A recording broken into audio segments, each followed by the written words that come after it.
Ecolalia. Conheça o distúrbio que afeta crianças com autismo. Embora seja comum em pacientes com transtorno do espectro autista, a ecolalia não é exclusiva dessa condição.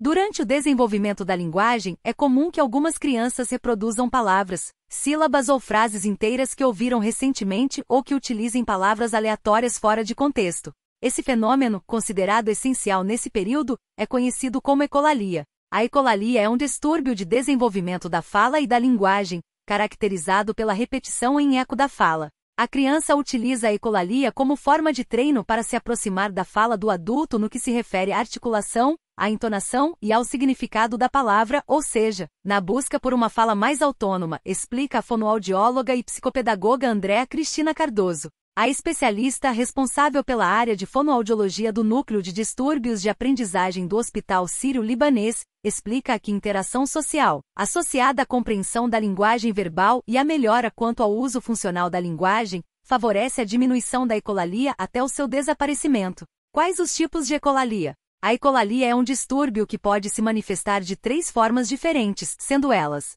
tardia. Ocorre quando a criança repete palavras muito tempo depois de ouvi-la, de modo que ela é empregada fora de contexto. Isso pode ocorrer, por exemplo, quando a criança assiste um desenho e horas depois reproduz as palavras ou frases que ouviu. Imediata. Ocorre quando elas repetem as palavras logo após de ouvi-las e, portanto, no contexto linguístico atual. Mitigada. Ocorre em situações em que podem ser feitas modificações da frase ecoada, seja ela imediata ou tardia. Por que isso acontece? A ecolalia é um dos sintomas mais comuns em pacientes com transtorno de espectro do autista TEA, mas não é exclusivo deles. Cabe ressaltar que a ecolalia, na verdade, é parte normal no desenvolvimento infantil e pode se manifestar em qualquer criança. Conforme alguns estudos apontam, a ecolalia imediata, em especial, sugere uma tentativa de comunicação, de forma que a repetição serviria para manter um diálogo com o outro. Quando a ecolalia se torna um distúrbio?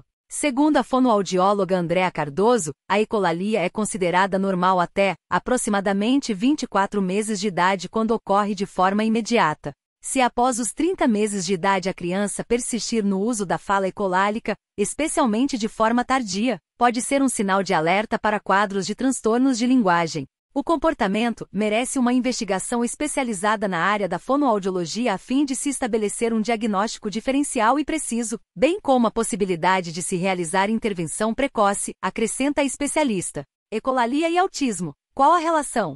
O desenvolvimento atípico da linguagem é um dos aspectos mais observados em crianças com diagnóstico do TEA, um transtorno que, na maioria das vezes, não se manifesta de forma isolada. Em 70% dos casos, crianças autistas apresentam outras condições associadas como TAA, ansiedade ou déficits de linguagem, e a ecolalia é um dos distúrbios mais comuns de pacientes que convivem com o TEA. De acordo com Andréa Cardoso, a criança com TEA frequentemente utiliza a ecolalia como um dispositivo de comunicação.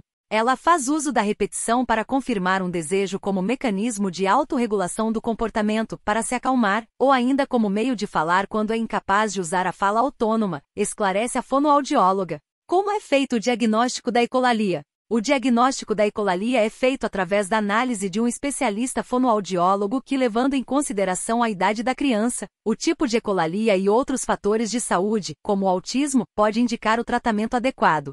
Identificar qual é o uso e o tipo de ecolalia realizado pela criança precocemente permite ao fonoaudiólogo desenvolver intervenções específicas com o princípio de reduzir tal fenômeno e ampliar a função social da linguagem verbal, bem como orientar pais, educadores e demais profissionais envolvidos em cada caso, aponta Andréa Cardoso. Como é feito o tratamento da ecolalia? Existem inúmeros métodos que podem ser adotados para o tratamento da ecolalia, que deve contar com diversos profissionais, como fonoaudiólogos, pediatras, neuropediatras e psicólogos. O método elencado dependerá da severidade de cada caso. Segundo Andréa Cardoso, alguns deles incluem análise do comportamento aplicada, ABA, modelo TEAC, PECS. Todavia, independente do método utilizado, o fonoaudiólogo investirá na interação social e ensinamento de novas palavras em contextos linguísticos, tais como cumprimentos sociais, pronomes pessoais, interação olho no olho, mudanças comportamentais. Dessa forma, conforme explica Cardoso, o tratamento minimiza os prejuízos que a presença da ecolalia traz ao desenvolvimento e à efetividade comunicativa da criança com seus pares e familiares. Nesse processo, a presença da família é fundamental para avaliar a evolução da criança e manter os exercícios em casa. Vale lembrar que nem sempre é possível extinguir a ecolalia, mas sempre se pode diminuir a sua frequência e melhorar o desempenho funcional da linguagem, explica Andrea. Complicações da ecolalia. Se não tratada de forma adequada, a ecolalia pode trazer complicações ao desenvolvimento da criança. Segundo Cardoso, são elas: